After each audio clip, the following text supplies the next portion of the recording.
Answer sheet में tick mark कैसे होगा?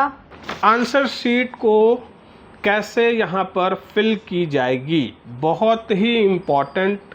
और ये जब तक आपने पहले से प्रैक्टिस नहीं किया है तो मुझे लगता है कि ये आपके लिए उस दिन जा कर के रैंडमली थोड़ी परेशानी वाली बात हो सकती है, क्योंकि इन्होंने थोड़े से फ्लेक्सिबल अपने सिस्टम को रखा है। तो हो सकता है बहुत सारे स्टूडेंट्स कंफ्यूज हो रहे हों जो मेरिट पाठशाला से पहले से नहीं अटैच्ड हैं, रजिस्टर्ड नहीं हैं, हमारे यहाँ से कोई सर्विस नहीं ले रखी है, उनको ये परेशानी आ सकती है। सो कन्फ्यूज़न अभी यहीं क्लियर मैं कर देता हूँ कि जो आपका आंसर शीट है, आंसर शीट में जो आपको करना है, सबसे पहले तो अगर करेक्ट आंसर है तो उसको क्रॉस करना है, उस क्वेश्चन नंबर को क्रॉस करना है, ना कि उसमें कोई भी डार्क करना है, वो क्रॉस होगा। ये बहुत इंपॉर्टेंट है समझना फ्रेंड्स, क्योंकि हो सकता है कन्फ्यूजन हो कि अरे इनकरेक्ट होगा तो उसको क्रॉस कर देते हैं, करेक्ट होगा तो उसको राउंड कर देते हैं। नहीं, यहाँ बहुत स्ट्रेट फॉरवर्ड बताई जा रही है कि आपको उस आंसर को, करेक्ट आंसर को क्रॉस करना है।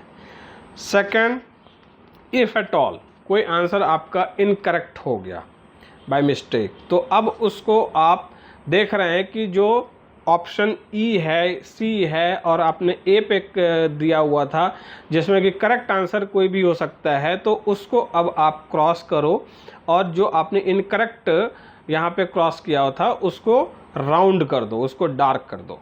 ये आपका यहाँ पर करेक्ट आंसर फिर यहाँ काउंट होगा। देयरआफ्टर जिन क्वेश्चंस को आप आंसर करना ही नहीं चाहते हैं, तो सबसे पहला जो राउंडेड यहाँ सर्कल दिया हुआ है उस सर्कल को सिर्फ डार्क करके छोड़ देना है। देयरआफ्टर अगर कोई आपने ऐसा देखा कि भाई कोई क्वेश्चन का आंसर आप करना नहीं चाहते, लेकिन आपके दिमाग में कहीं से क्लिक हुआ कि ये करेक्ट आंसर है, तो फिर आपको वहाँ पे उस क्वेश्चन को, उस आंसर को वहाँ पर क्रॉस कर देना है। आपने पहले से, जैसे आप यहाँ एग्जांपल देख सकते हैं कि आपने पहले से सर्कल किया हुआ था, डार्क सर्कल, और क्योंकि आप उसको आंसर नहीं करना चाहते थे, नहीं आपको समझ में आ रही थी चीज़ें, लेकिन अभी क्लिक कर गया, तो क्लिक करने से क्या हुआ कि आपको उस पर आंसर जो है अभी करेक्ट करना है, तो उसको क्रॉस कर दीजिए, आपका वो काउंट हो जाएगा। अब कुछ ऐसे बच्चे हो सकते हैं जो कि दोनों क्रॉस कर रहे हैं, 3 क्रॉस कर रहे हैं, तो वो आपका इनकरेक्ट माना जाएगा, उस पर 0 आपका जो है सो यहाँ पे स्कोर माना जाएगा, उसमें कोई भी करेक्ट आंसर नहीं माना जाएगा।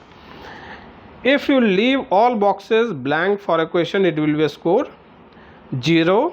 वही सेम चीज़ें आ गई कि यहाँ पर अगर आपको किसी भी क्वेश्चन को आंसर नहीं करना है तो आप उसको या तो ब्लैंक छोड़ दीजिए या फिर उसको आप डार्क कर दीजिए।